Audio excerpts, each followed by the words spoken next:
জনতা, আমাদের হাতে সময় কম, আমি 2 মিনিটে শেষ করছি। আমরা এখানে বিগত জুমায় রাখাল রাহা এবং তার দর্শকদের ব্যাপারে ব্যবস্থা নেওয়ার জন্য এখানে এসেছিলাম, এই দাবি উত্থাপন করার জন্য এসেছিলাম, কিন্তু আমরা এর কোনো বাস্তব প্রতিফলন দেখি নাই। আজকে আমরা আরো বড় পরিসরে দাবি দেওয়া পেশ করব, বরং এটা আমাদের অধিকার। সেটা হচ্ছে শুধু রাখাল রাহা নয়, বরং যত প্রকার শাতেমে রসুল আছে, যত প্রকার আল্লাহ দ্রোহী আছে, ইসলাম বিদ্বেষী আছে, প্রশাসনের মধ্যে হোক, আমলাতন্ত্রের মধ্যে হোক, এমপি মন্ত্রীর মধ্যে হোক, জনগণের মধ্যে হোক, ব্লগারদের মধ্যে হোক, যে কোনো শ্রেণী পেশার মধ্যে হোক না কেন, তাদের সবার বিচার বাংলার মাটিতে করতে হবে। এখানে আমরা শুধু একজন রাখাল রাহার বিপক্ষে কথা বলতে আসি নাই, আমরা রাখাল রাহার যত রকম দোষর আছে, তাবেদার আছে, সবার বিরুদ্ধে আমাদের অবস্থান স্পষ্ট করতে এসেছি।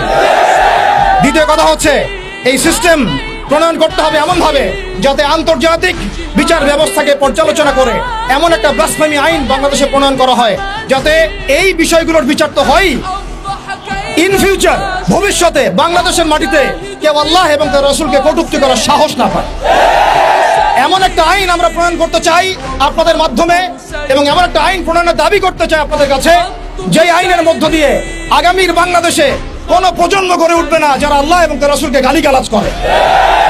আমরা জানি আপনারা শরিয়া কায়েম করতে পারবেন না, আমরা জানি আপনারা ইমারা কায়েম করতে পারবেন না, আমরা জানি যে আপনারা আল্লাহর বিধানকে আল্লাহর জমিনে বাস্তবায়ন করার ক্ষমতা রাখেন না, কিন্তু অন্তত শাতেমদের বিচারের আইনটা বাস্তবায়ন করে নিজেদের ঈমান এবং মুসলিমত্বের ন্যূনতম পরিচয়টুকু দেন।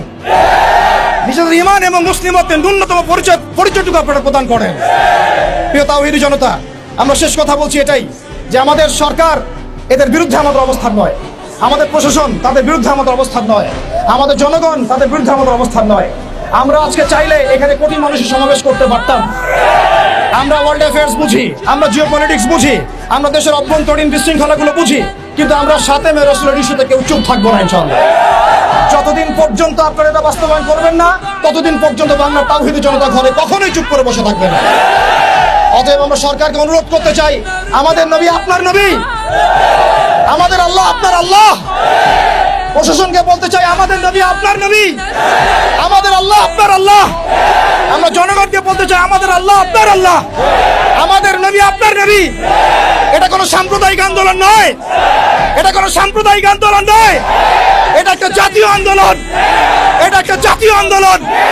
মান সাব্বা নবিয়ান ফাকতুলুহু, মান সাব্বা নবিয়ান, মান সাব্বা নবিয়ান। ওয়া আখিরু দাওয়ানা আনিল হামদুলিল্লাহি রাব্বিল আলামিন।